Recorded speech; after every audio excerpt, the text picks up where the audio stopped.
Djaïli Amadou Amal. Bonsoir et merci beaucoup d'avoir accepté ce temps d'échange avec nous. Aujourd'hui, vous êtes l'une des voix les plus importantes de la littérature camerounaise et l'une des rares voix féminines que l'on peut avoir la chance de découvrir en France. Vous avez écrit plusieurs livres et Les Impatientes est votre premier roman édité en France. Vous êtes née dans l'extrême nord du Cameroun et à travers vos mots, vous nous racontez votre culture et votre société et nous menez à la rencontre des femmes surtout qui la composent. Les Impatientes, le roman dont nous allons parler ensemble, connaît un destin extraordinaire. Donc, il a été lauréat du prix Orange du livre en Afrique 2019. Il est ensuite édité en France aux éditions Emmanuel Colas. Et alors là, il reçoit le Goncourt des lycéens en 2020. Vous nous y contez le destin de 3 femmes, 3 histoires qui s'entremêlent et nous dépeignent la condition difficile des femmes au Sahel. Donc, avant d'entrer très en détail dans votre livre, pourriez-vous nous raconter comment les livres sont arrivés jusqu'à vous et la place qu'ils tiennent dans votre vie?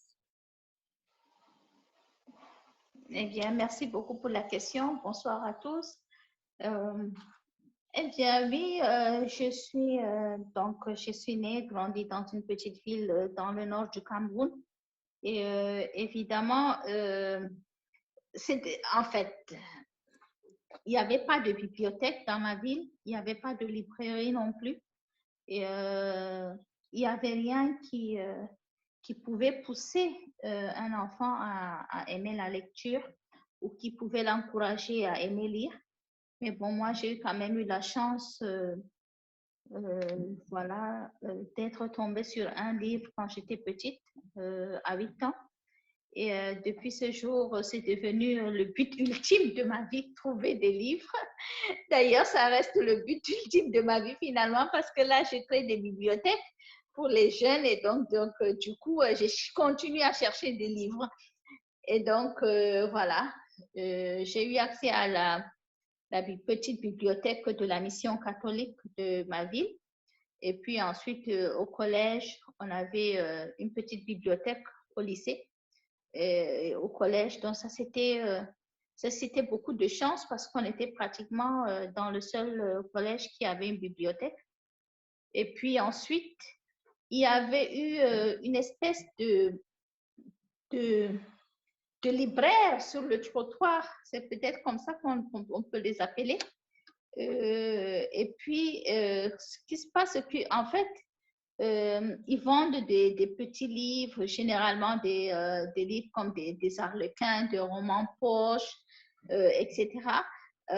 Ou d'autres livres, je ne sais pas où ils les trouvaient exactement, mais c'était des livres pas neufs. Et puis après, on pouvait, avec quelques centimes, les échanger. Donc, du coup, ce que nous, on faisait quand on était donc des ados, c'est que l'argent de poche qu'on pouvait avoir pour notre goûter à l'école, eh bien, on gardait cet argent, on ne mangeait pas et comme ça nous permettait de pouvoir échanger des livres. Donc, moi, j'ai passé mon temps à ça et donc, j'ai passé toute mon adolescence, toute mon enfance et finalement toute ma vie d'adulte à lire. Alors la seconde question qui viendrait un peu naturellement, c'est sur l'écriture. Est-ce que c'est le goût des livres qui vous a donné l'écriture et que ressentez-vous aujourd'hui à prendre la plume? Eh bien, oui, au départ, je peux dire ça parce que tout de suite, quand j'ai lu et que voilà que j'ai commencé à vraiment beaucoup aimer les livres, tout de suite, quand on me posait la question, qu'est-ce que tu veux faire plus tard, je disais écrivain. Donc, ça n'a pas changé du tout. C'est vraiment ce que j'avais envie de faire. C'est écrivain et journaliste. C'était les deux. Et, et après, je précisais, pas tous les journalistes. Je voulais être journaliste qui présente le journal de 20 heures. Donc, en fait, je voulais qu'on me voie à la télé. Je pense que c'était plutôt ça. Et donc, voilà. J'ai commencé à écrire juste après.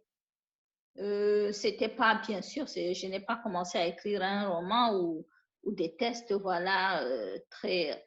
Mais j'ai commencé à tenir un journal intime à notre époque, comme ça que ça se disait, un journal intime. Et puis, j'écrivais tout ce qui me venait. J'aimais j'aimais déjà écrire. Et puis, je me rappelle qu'en cinquième, je devais avoir dans les 14 ans, j'ai commencé à déchirer mes cahiers de classe pour en faire des petits livres que j'illustrais pour mes meilleurs amis. Et donc, du coup, je suis devenue une fille très populaire parce que j'avais beaucoup de meilleurs amis. Donc, j'écrivais des contes, je les illustrais, je dessinais. Et ça faisait comme un petit livre. Et évidemment, je mettais mon nom en grand et j'offrais à mes amis. Donc, ça s'est fait tout naturellement. Mais maintenant, pour que je me dise que je veux me mettre à écrire sérieusement et sincèrement, c'est quand j'ai commencé à avoir des problèmes d'adulte, alors que je n'en étais pas peut-être tout à fait une. J'ai été mariée à 17 ans dans le cadre d'un mariage imposé. Ça m'a créé énormément de souffrance et, à un moment, prendre la plume, chercher un agenda et commencer à raconter ma vie, c'est venu tout naturellement et ça a été une sorte d'exutoire. Mais quoi qu'il en soit, vous voyez, en fait, moi, je le dis souvent, la littérature m'a carrément sauvé la vie. D'abord par l'écriture, et d'abord par la lecture, ensuite par l'écriture. Quand on ouvre un livre, on peut se retrouver n'importe où, sauf dans la réalité. Et puis, pour moi, me mettre à écrire, c'était l'exutoire, c'était, comment, euh, euh, comment dire ça, c'était la thérapie en fait dont j'avais besoin.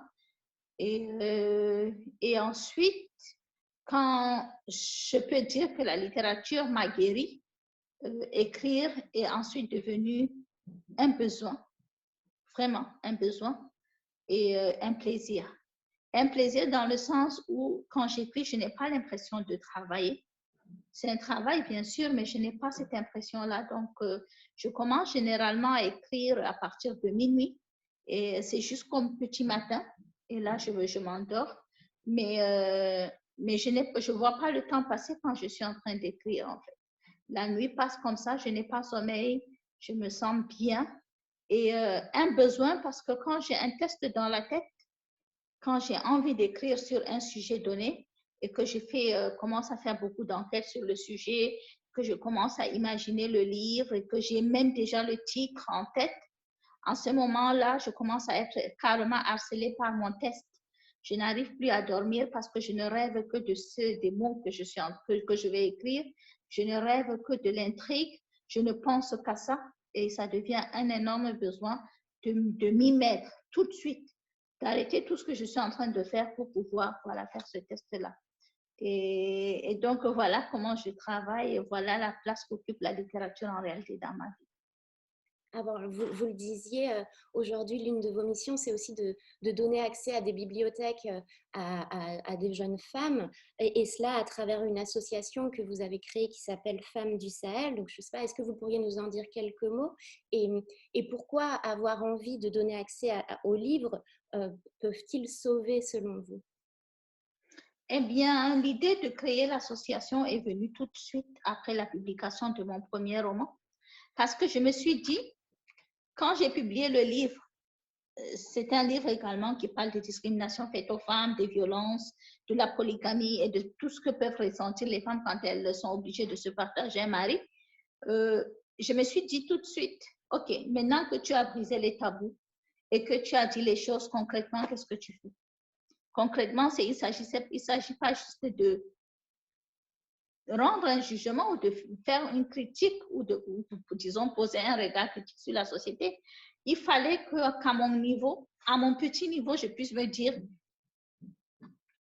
oui, j'ai ce regard critique, mais moi, je fais ça pour faire évoluer les choses en espérant être l'exemple ou le modèle qui puisse motiver tous les autres à poser des petits actes à leur niveau et que tous ensemble, ces actes-là puissent être porteurs. Donc, c'est ça. J'ai créé cette association, s'appelle Femmes du Sahel, ancrée autour, évidemment, de la femme et des problématiques qu'elle peut avoir. Et nous nous sommes dit, après réflexion, que la solution à tous ces problèmes de femmes ne passe que par deux choses. l'accès à l'éducation d'abord, et puis le développement. Le développement, c'est-à-dire l'accès à des activités génératrices de revenus. L'accès à l'éducation, nous avons commencé par les parrainages d'enfants avec une prise en charge totale de la scolarité de ces enfants. Donc, l'année dernière, je préfère parler de l'année dernière parce que cette année, avec le contexte Covid, évidemment, tout est bouleversé. Donc, l'année scolaire 2019-2020, nous avons eu 400 enfants qui ont été totalement pris en charge par l'association avec un pourcentage de 80% de filles. Donc, les inscrire à l'école ou alors, pour ceux qui sont déjà inscrits, continuer à payer tout. Nous donnons aux enfants un cartable, l'uniforme, le manuel scolaire, les fournitures. Nous payons aussi l'inscription, l'APE, c'est comme ça qu'on appelle ça, le petit montant pour l'association des parents d'élèves. Nous axons beaucoup plus sur les élèves du primaire en essayant de les accompagner au moins jusqu'à la fin de l'école primaire. Donc, il ne s'agit pas de prendre un enfant aujourd'hui et de l'abandonner demain. Il s'agit de s'engager à prendre un enfant et à l'accompagner au moins jusqu'à ce qu'il ait son certificat de fin d'études primaires. Ensuite, ce que nous faisons, ce que nous avons, nous d'abord les membres de l'association Femmes du Sahel, quand même nous sommes au moins entre 40 et 50 membres, nous, à notre niveau, chacune d'entre nous doit d'abord cotiser un certain montant, au moins pour parrainer un enfant, voire deux. Donc, ça, c'est d'abord ce que nous nous imposons nous-mêmes en tant que membres. Ensuite, il s'agit aussi de mettre en relation des personnes aisées, des personnes d'un certain milieu social et de les encourager, mais aussi de les amener à s'intéresser et à accepter de parrainer 1, 2, 3, 10 enfants, comme ils veulent, selon leur niveau, mais à s'engager quand même que quand ils acceptent de parrainer un enfant, que ça puisse aller jusqu'à la fin de son cycle, dans 6 ans. Et puis, ensuite, mettre à la disposition des enfants dans le milieu rural des livres. Je me suis rendu compte que dans certains villages du Nord Cameroun, mais pas que du Nord Cameroun, finalement du Cameroun entier et même finalement de toute l'Afrique subsaharienne, mais voire au-delà, parce que j'étais aussi en RDC, ce n'est pas plus fameux, mais voire peut-être pire. Les enfants pouvaient terminer le cycle primaire sans avoir jamais vu un livre de leur vie. Je ne dis pas lu un livre, je dis vu un livre. Généralement, dans ce milieu rural, quand on pose la question à un enfant, à un petit garçon, qu'est-ce que tu veux faire plus tard? Le plus ambitieux dit chauffeur. Et la petite fille, évidemment, c'est maman. Ou bien c'est marié, c'est femme au foyer ou c'est maman. Mais le garçon, c'est chauffeur. Pourquoi les enfants disent ça? Parce d'abord, ils n'ont pas d'exemple, ils n'ont pas de modèle, ils n'ont pas accès à la télévision, évidemment, et autres, mais ils n'ont même pas accès aux livres qui puissent leur permettre de rêver, de savoir qu'il y a autre chose, que le monde est vaste, qu'ils peuvent devenir autre chose, qu'ils peuvent avoir des ambitions. Donc, c'est pour cela que pour moi, il est super important que dans tous les coins où on peut accéder et où il y a une école, que les élèves puissent au moins voir ce que c'est que les livres, les toucher et tout ça. Et généralement, nous mettons aussi des crayons de couleur. C'est très important que les enfants puissent dessiner, mais aussi mettre des couleurs sur leur dessin. Et quelquefois, nous mettons plutôt des craies de couleur, parce que comme ils ont des ardoises, ils peuvent dessiner avec des craies. Et ça, c'est bien aussi. Et puis effacer et recommencer.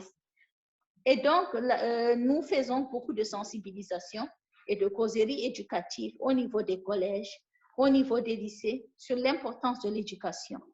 L'importance pour les filles de continuer leurs études le plus longtemps possible, mais aussi l'importance d'obtenir des diplômes. Et évidemment, à côté de l'importance de continuer ses études, il y a évidemment comment se prémunir des violences.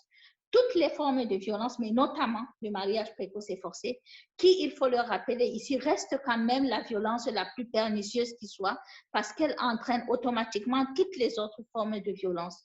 Une fille qui n'a pas terminé ses études, évidemment, sera dépendante de toute sa vie, elle va subir dans ce que nous appelons la violence économique. Et qui dit violence économique dit vulnérabilité. Généralement, ce sont des filles qui sont mariées, mais on ne peut même pas parler de mariage d'enfants. En réalité, c'est le concubinage d'enfants parce que ce ne sont pas des mariages reconnus par la loi. Et donc, du coup, ce sont des enfants qui sont envoyés en concubinage et ensuite qui sont répudiés, donc chassés de ces foyers conjugaux et qui se retrouvent donc sans rien. Et en attendant de trouver un autre mari, puisqu'elle ne peut pas se prendre en charge, elle se retrouve dans une prostitution informelle. Donc, ça, il faut en parler aussi. Donc, nous faisons beaucoup de sensibilisation avec les élèves, mais aussi avec les parents, avec les filles, mais aussi quelquefois avec les garçons, parce que c'est important qu'ils sachent ce qui se passe, qu'ils puissent protéger leurs camarades, qu'ils puissent ne pas les harceler, qu'ils puissent comprendre qu'on fasse déjà suffisamment de difficultés pour qu'eux aussi, ils deviennent un problème, etc. Ensuite, ce que nous faisons également, c'est évidemment tout ce qui a un rapport avec l'éducation et tout ça. Et sur le plan de développement, c'est tout simplement aider les femmes à mieux gérer leurs finances, les aider à faire des petits projets, à se mettre ensemble pour des projets d'agriculture, d'élevage, leur octroyer quelquefois des microcrédits pour qu'elles puissent engager un commerce, ce genre de choses, tout simplement. Notre périmètre d'action, c'est tout le Grand Nord Cameroun. Très bien. Donc, dans Les Impatientes, dont nous allons parler maintenant, c'est un roman polyphonique. Il y a 3 mouvements, 3 voix qui nous parviennent. Tout d'abord, la voix de Ramla, une jeune fille, bonne élève, fiancée à un jeune homme qu'elle aime, mais que l'on marie à un homme riche bien plus âgé. Puis celle d'Indou, la demi-sœur de Ramla, que l'on marie à un cousin qui va se révéler violent. Et enfin, ce sont les mots de Safira qui nous parviennent, qui, sans le vouloir, voit arriver dans son foyer une jeune femme, donc une nouvelle coépouse et une future rivale. Comment ce roman a-t-il pris forme dans votre esprit? Comment elles sont nées, ces 3 femmes-là? Eh bien, comme d'habitude, quand j'écris, j'ai d'abord le thème. Et pour ce roman-là, mon thème, c'était les violences faites aux femmes, toutes les violences faites aux femmes. Donc, j'avais mon thème, je savais que j'allais écrire un livre sur les violences faites aux femmes. Et ça, je commençais évidemment quand je commence à écrire un texte. Généralement, j'ai fait des enquêtes pour mon prochain roman, dont j'ai déjà le titre et tout. Et puis, j'ai aussi le thème de mon prochain roman. C'est toujours comme ça que je travaille. Et puis, pour ce roman-là, donc, j'étais en train de réfléchir sur comment écrire sur toutes ces violences. Et puis, surtout, diviser en quelque part, pour pouvoir, voilà, mieux expliquer la violence qui me tient le plus à cœur, même si à côté de ça, je peux parler d'autres formes de violence, mais que ça puisse se ressentir vraiment dans le livre. Donc, je voulais en premier point parler du mariage précoce et forcé comme première violence. Deuxième violence, du viol conjugal, mais également de la violence physique, le cycle de la violence physique et les maladies psychosomatiques qui peuvent s'en suivre. Et en troisième partie, la violence morale. La violence psychologique est pour moi l'une de ces violences psychologiques, c'est la polygamie. Donc, voilà, donc j'avais mon sujet. Et puis, un jour, dans un dédicace, quelqu'un de l'association, d'une association, en fait, l'association des Peuls du monde, à laquelle je fais partie, évidemment, s'approche de moi et me dit, tenez, j'ai pu regrouper tous les conseils qu'un père donne à sa fille pour le mariage. Évidemment, ce sont des conseils que nous tous, on connaît et qu'on entend tous les jours, que ce soit pour notre mariage ou bien que ce soit dans un mariage auquel on participe. Parce que c'est toujours des injonctions et des conseils qu'on répète. Et finalement, que nous-mêmes, on donne parce que c'est ce qu'on nous a répété depuis qu'on est tout petit. Et puis pour moi, ça a été, quand j'ai lu ces conseils, que je suis rentrée dans ma chambre d'hôtel, moi, ça a été quelque part le déclic, parce que ça m'a permis de me rendre compte que finalement, s'il y a un mot qui peut être le fil conducteur de toutes ces violences et de tout ce roman, c'est le mot munyal, c'est-à-dire la patience, tout simplement. Et c'est comme ça qu'est parti le roman et que j'ai décidé de le fractionner, voilà, en une voix polyphonique, 3 personnages, 3 types de violences dans lesquels, évidemment, il y a d'autres, je ne sais pas si on peut appeler ça sous-violence, mais bon, voilà. Donc, c'est comme ça, en fait, que j'ai travaillé ces tests-là. Je n'ai pas eu besoin de faire vraiment des enquêtes pour ce livre parce que c'était déjà tout fait, en fait. Il suffisait de regarder autour de soi et c'est tout. Il suffit juste de décrire la société que je connais le plus. Oui, vous précisez au début de l'ouvrage que c'est une fiction inspirée de faits réels et on peut y deviner aussi une part autobiographique dans certains destins qui sont racontés ici. Je me suis beaucoup inspirée de moi, beaucoup inspirée de ma propre histoire, mais ça reste une fiction parce que ce n'est pas une autobiographie du tout.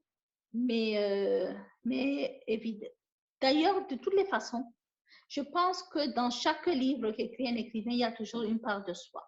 Mais bon, évidemment, pour ce livre-là, il y a beaucoup de moi, peut-être. Donc, vous évoquiez ce mot, en effet, qui est essentiel dans votre roman, c'est le mot munyal. Il apparaît comme un fil rouge. Il apparaît d'ailleurs dans le titre de l'édition camerounaise de votre livre, Munyal, les larmes de la patience. Patience, mes filles, munyal, telle est la valeur du mariage et de la vie. Alors justement, pourriez-vous nous en parler un peu plus largement? Dans quelles circonstances prononce-t-on ce mot et qu'est-ce qu'il signifie à l'oreille de toutes et de tous? Eh bien, ce qu'il faut d'abord savoir, c'est que dans nos sociétés africaines, dans toutes nos sociétés africaines d'abord, on a tous des règles de conduite, en fait, avec des traditions plus ou moins écrites, mais qu'on nous inculque dès le jeune âge. Pour les Peuls dont je fais partie, il faut rappeler quand même que les Peuls se trouvent sur toute la bande du Sahel, donc toute l'Afrique subsaharienne, dans pratiquement 19 pays. Donc, je peux dire de l'ouest en allant vers l'est, du Sud-Soudan, du Sénégal, pratiquement jusqu'au Rwanda. Nous sommes tous unis par une langue qui s'appelle le Pulaar ou le Fulfulde et tous unis par un code de valeurs que nous sommes obligés de respecter en société et dans la vie de tous les jours. Un Peul qui ne respecterait pas ce code de valeurs, on dira de lui qu'il n'est pas un Peul parce qu'il sera presque banni de notre communauté. Et un Peul qui respecte ce code, et un non-Peul qui respecterait ce code de valeurs, pour lui faire un compliment, on dira de lui qu'il est un vrai Peul. Ces codes de valeurs, en fait, réunis dans un ensemble qu'on appelle le Pulaar, c'est-à-dire la manière d'être Peul, la manière de se comporter en Peul. Donc, ce Pulaar comprend le Semtende, c'est-à-dire la pudeur, ou la honte d'avoir honte, le Netako, c'est-à-dire le sens de l'honneur, la dignité. Un Peul ne peut jamais accepter qu'on piétine sur son honneur. C'est-à-dire qu'on préférerait mourir que de perdre notre honneur. C'est quelque chose de très important dans notre culture. Un Peul doit avoir le sens donc de la dignité, c'est-à-dire ce Netako. Il doit être patient, le fameux munyal. La patience est dans deux sens. La patience, d'abord, a une preuve physique, a une douleur physique. C'est pour cela qu'une femme Peul, dans les douleurs de l'enfantement, ne va jamais crier. C'est interdit par nos traditions parce qu'il faut être patient. Il y a une anecdote qui dit qu'un Peul est allé rendre visite à ses beaux-parents et il a passé la nuit, il a eu des douleurs dentaires, comment on dit ça, une crise de dents. Il a eu une crise de dents et puis il s'est mis à crier. Tellement il avait mal, il a crié. Et tout le monde a entendu qu'il a crié. Eh bien là, vous voyez, ça va dans deux comportements contradictoires, 3 comportements. D'abord, il a crié, donc il n'a pas eu de munyal, il n'a pas su patienter face à la douleur physique.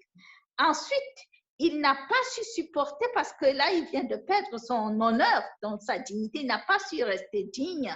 En plus, il a été impudique parce qu'il a crié. Donc, les trois, il s'est fait tout. Et évidemment, l'une des autres valeurs que je n'ai pas citées parce que ce n'est pas exhaustif dans la liste, c'est aussi le hakilo, c'est-à-dire l'intelligence, la ruse, mais le savoir-vivre tout simplement. Eh bien, ce fameux beau-fils, pour ne pas avoir honte le lendemain matin, s'est crevé un œil. Et quand on lui a posé la question, mais pourquoi tu as crié toute la nuit comme ça?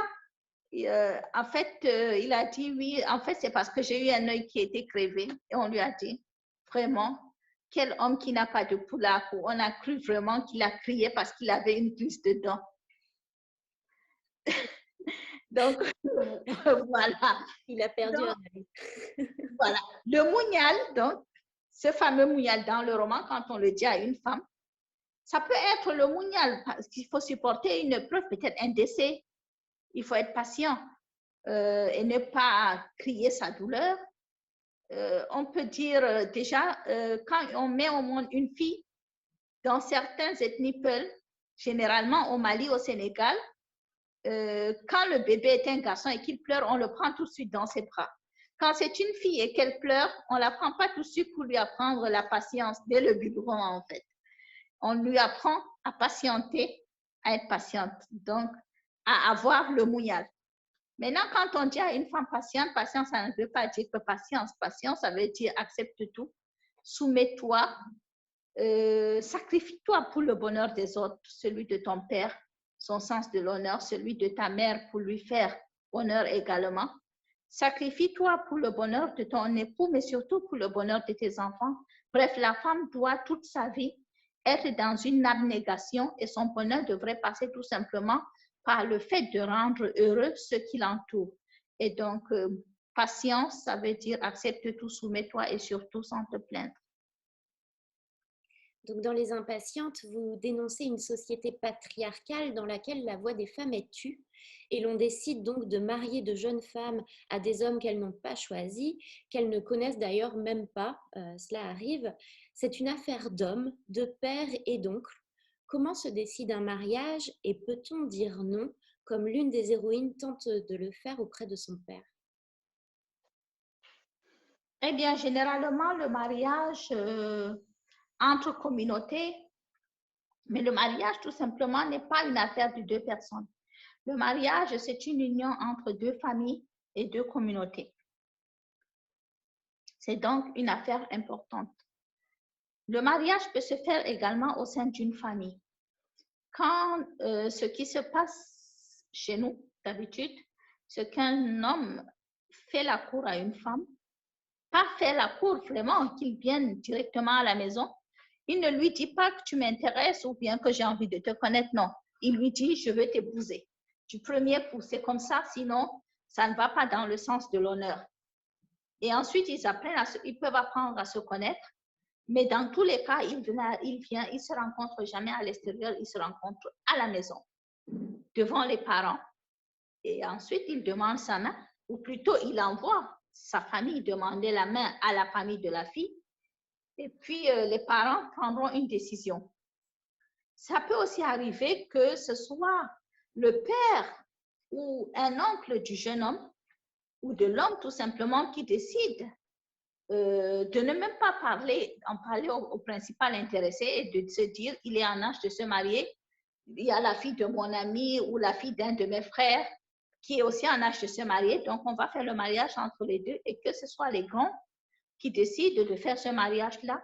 Et les petits, pour respecter le code d'honneur que j'ai cité plus tôt, doivent tout simplement faire confiance au choix des aînés parce qu'en plus, le respect des aînés, c'est quand même une des règles fondamentales de toute la société africaine.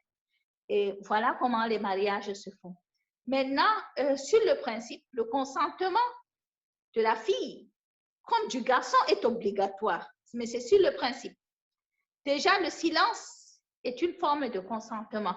Donc, si votre père vient vous dire « Ah, j'ai décidé de te donner un mariage au fils de mon ami ou bien à mon ami », si vous restez silencieuse, ça veut dire que vous êtes d'accord. Mais si vous ripostez ou que vous dites, ah bon, pourquoi, non, en ce moment, vous manquez de respect à votre père et ce n'est pas ce qu'on vous a appris de le jeune âge. Donc, en réalité, vous n'avez pas tellement le choix. Mais bon, ça, c'est sur le principe des traditions. Évidemment, le monde change. On est aujourd'hui connecté, on a la télévision, on a des interactions avec d'autres cultures, avec d'autres peuples, et on fait des études, etc. Et donc, du coup, c'est toute la société qui change et on ne respecte plus tellement ces codes de valeurs. Et ce qui crée de la souffrance, c'est de vivre aujourd'hui donc dans notre monde d'aujourd'hui, en étant connecté, en ayant accès à tout ça. Mais en même temps, on est ancré quand même dans nos cultures auxquelles on tient véritablement. Et donc, le plus difficile, c'est à la fois de pouvoir respecter ces traditions-là, mais à la fois de vivre sa vie au XXIe siècle. Donc, c'est ça qui crée de la souffrance, parce qu'évidemment, à l'époque peut-être de nos parents ou de nos grands-parents, ils se posaient peut-être beaucoup moins de questions et ça allait beaucoup mieux, finalement. Oui, c'était une de mes questions parce que Ramla, elle, tente aussi de s'opposer à ce mariage et on remarque qu'elle décortique très bien en quoi il détient une part d'injustice et elle en comprend aussi les enjeux. Donc on en parlait, Hindou implore son père d'abandonner cette idée et l'un des frères de Ramla s'oppose aussi à ce mariage mais on le fait taire. Y a-t-il parmi la jeune génération justement des mouvements qui amènent à repenser un peu les traditions à l'aune du XXIe siècle? Eh bien, oui et non. Oui, bien sûr, parce que c'est la marche normale du monde. On a, comme je le disais, aujourd'hui, on est beaucoup plus ouvert sur le monde. Tous les jeunes sont connectés sur des smartphones. Donc, automatiquement, c'est des jeunes du monde, tout simplement, avec les réseaux sociaux et tout ça. Et qui aimeraient que ça se passe souvent comme dans les films ou, voilà, ou dans les séries de rêve. Mais sauf qu'ils sont vite rattrapés par la réalité. Donc, il y a ce côté-là. D'une autre part, il y a ces jeunes qui s'ouvrent sur le monde et qui se disent finalement, ce n'est pas l'idéal, il faut qu'on retourne en arrière. Et on voit de plus en plus de jeunes qui se disent, je veux une femme, j'ai envie de me marier, de rencontrer une femme qui a fait des études, qui a, voilà, qui est évoluée et tout ça. Mais en même temps, il faut qu'elle reste quand même ancrée dans la tradition. Et puis, ça devient finalement presque du harcèlement carrément par rapport aux filles qui ont envie d'avoir une vie, de continuer des études, de faire des études supérieures, de gagner leur vie, etc. On voit de plus en plus d'hommes dans nos sociétés qui ont des très grands diplômes, qui ont bien évolué dans la société et qu'au moment de se marier, ils ne vont pas chercher leurs camarades de l'université ou autre. Ils se disent, oh non, elle est trop diplômée, elle est trop indépendante. Donc, ils vont aller rechercher des petites filles de 15 ans, 16 ans dans les collèges ou dans les lycées maximum. Et donc, du coup, ça continue, ça perpétue ce genre de pratique. Ça perpétue donc les mariages d'enfants, tout simplement parce que ce qu'on répète à la jeune fille, c'est qu'à 18 ans, elle est trop vieille en fait.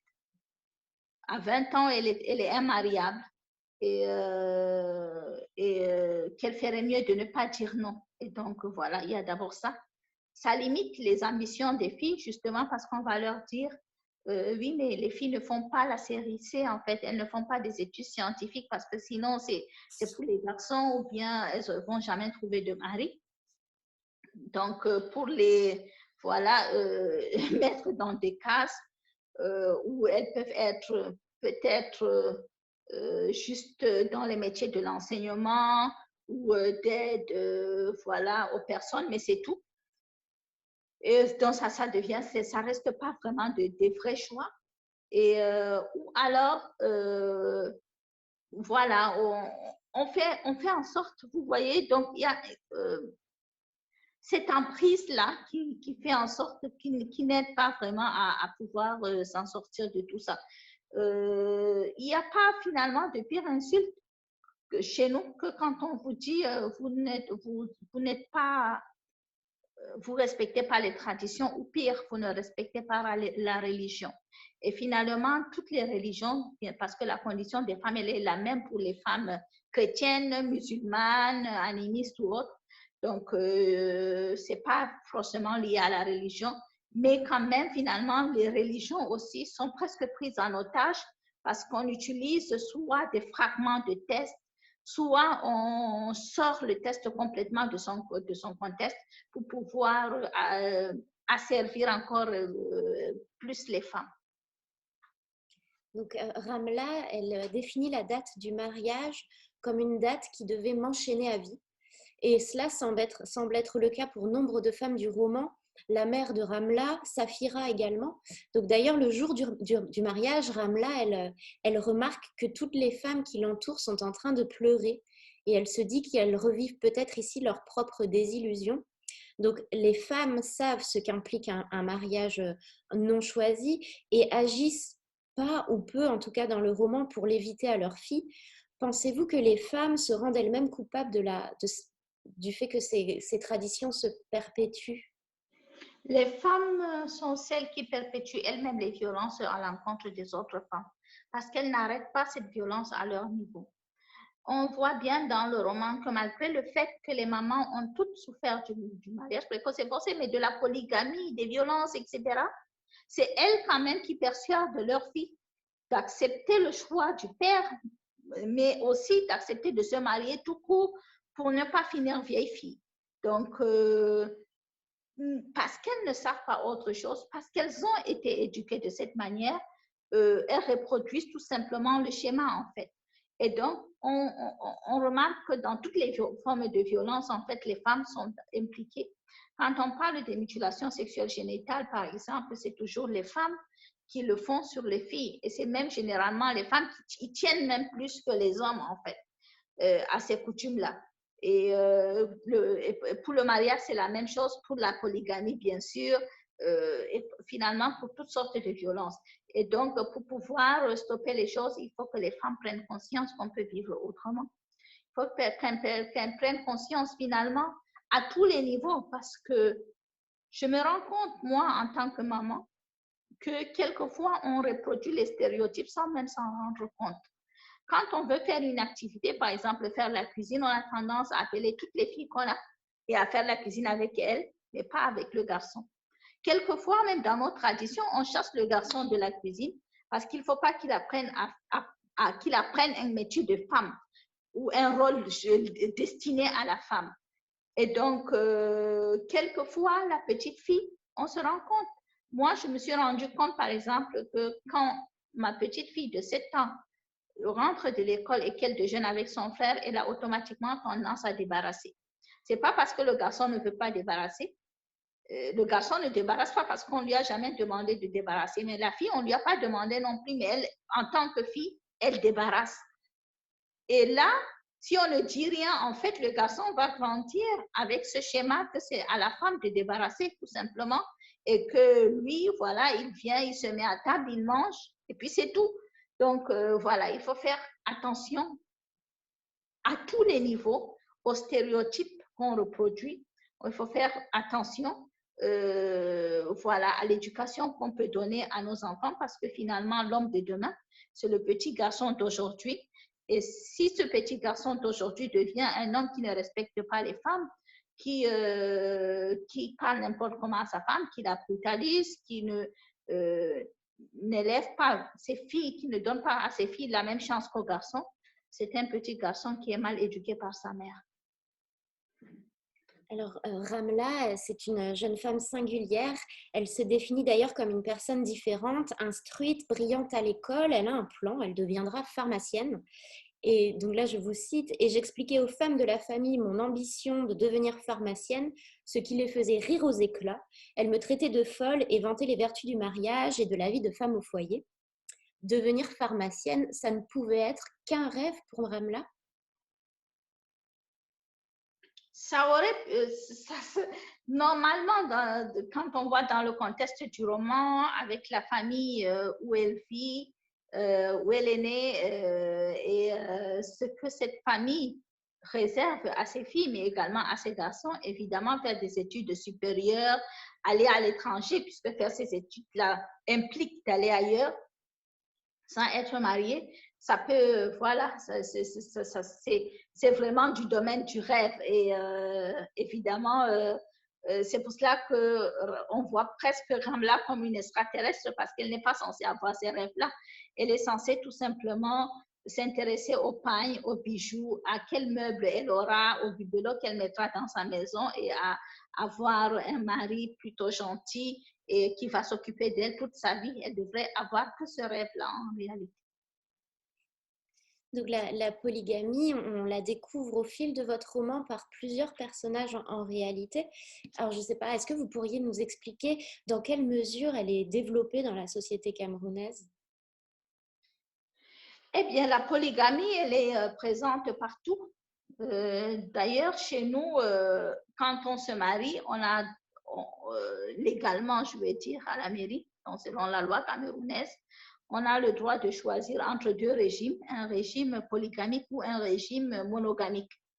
Et généralement, par rapport à nos traditions rares, où très peu sont donc les hommes qui acceptent de choisir un régime matrimonial monogamique. Et évidemment, les femmes qui l'exigent sont très, très mal vues par les autres femmes elles-mêmes, mais également par la famille, la belle famille, etc. Donc, du coup, elles cèdent et acceptent de signer donc le régime polygamique.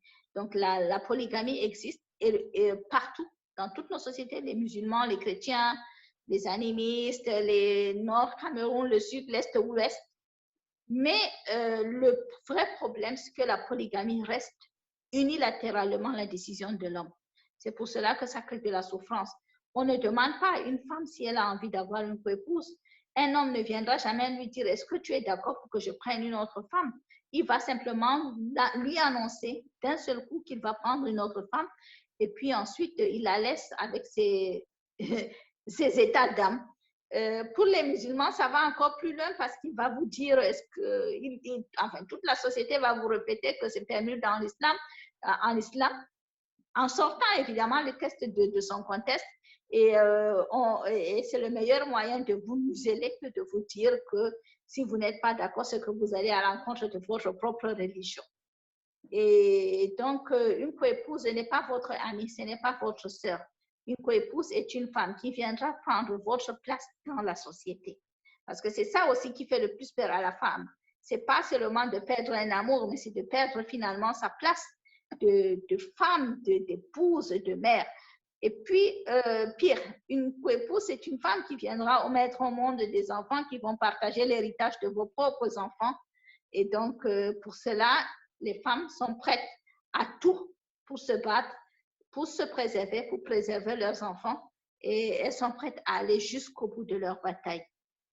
Et c'est ce qu'on découvre au fil des pages, c'est qu'il y a une véritable rivalité entre les coépouses au sein de la concession qu'elles forment toutes. Et c'est terrible.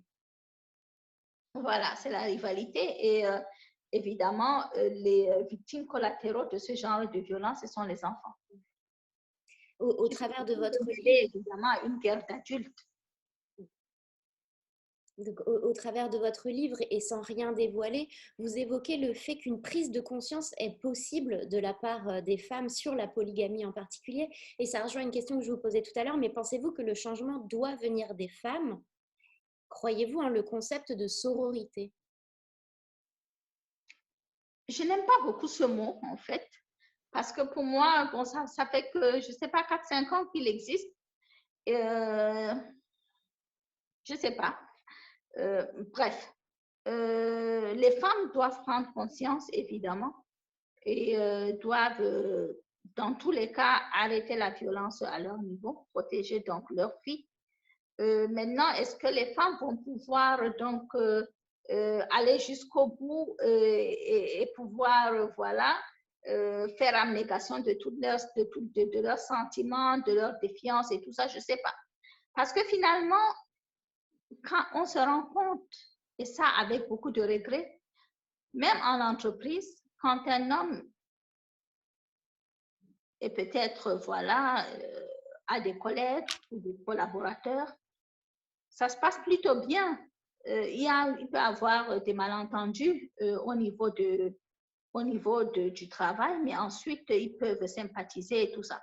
Mais les femmes vont immédiatement se regarder avec une certaine méfiance, elles vont se jauger, etc. Donc oui, les femmes devraient peut-être faire un meilleur travail sur elles-mêmes pour pouvoir justement se mettre ensemble afin de faire évoluer leurs conditions. Ce serait l'idéal. Quel impact a eu les prix? Donc oui, c'était une question sur les prix que vous aviez pu recevoir. Quelle signification ils ont pour vous? Eh bien, pour moi, l'impact principal, c'est de pouvoir donner encore une voix beaucoup plus forte. C'est ça, en fait. Comme je travaillais déjà, j'avais déjà une association et tout ça, l'impact du prix a permis de faire en sorte que les gens sachent quelle est la condition des femmes, qu'ils prennent peut-être plus conscience de ça.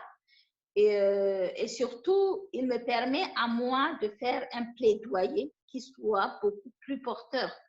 Aujourd'hui, le prix m'a ouvert des portes. Il m'a permis de rencontrer des grandes personnalités, des hautes personnalités dans tous les, aussi bien au Cameroun, dans les hautes fonctions de l'État, mais aussi en France et ailleurs. Et ce sont des personnes qui peuvent prendre des décisions et qui peuvent, en prenant conscience de certaines choses, faire véritablement évoluer cette condition-là. Donc, voilà, pour moi, le principal impact, c'est de pouvoir aujourd'hui mener un meilleur plaidoyer. Donc, il y a une autre personne qui dit, enfin non, c'est la même, un concours des lycéens est très prometteur pour des futurs lecteurs et donne des idées pour d'autres filles d'écrire. C'est ça, vous ouvrez la voie aussi. Là, ça, c'est en ça aussi que ce prix m'a beaucoup touchée. C'est quand même un prix voilà, des jeunes lecteurs et le fait justement que ce soit accordé bon, voilà, par les lycéens et tout ça et qu'ils prennent conscience et qu'ils soient sensibles à des questions aussi graves que les violences faites aux femmes et la condition des femmes, ça c'est beaucoup d'espoir pour l'avenir et c'est pour cela que ce prix a aussi un très grand poids pour moi et j'espère qu'il aura voilà, un grand impact et qu'il donnera envie aux filles non seulement d'écrire, mais également de s'engager et à faire évoluer les choses. Il y a une autre question, c'est comment une femme du Cameroun peut-elle aujourd'hui se sortir de son destin déjà écrit et sortir des traditions? Eh bien là, je vais dire une femme africaine, mais une femme du monde tout simplement, parce qu'à tous les niveaux, hein, qu'on soit africaine ou qu'on soit arabe, asiatique, américaine, française, etc. À tous les niveaux, on fait face à des défis et à tous les niveaux, on doit surmonter ces défis-là pour pouvoir réaliser ses rêves. Ce n'est pas différent pour les Africains, ce n'est pas différent pour les Français.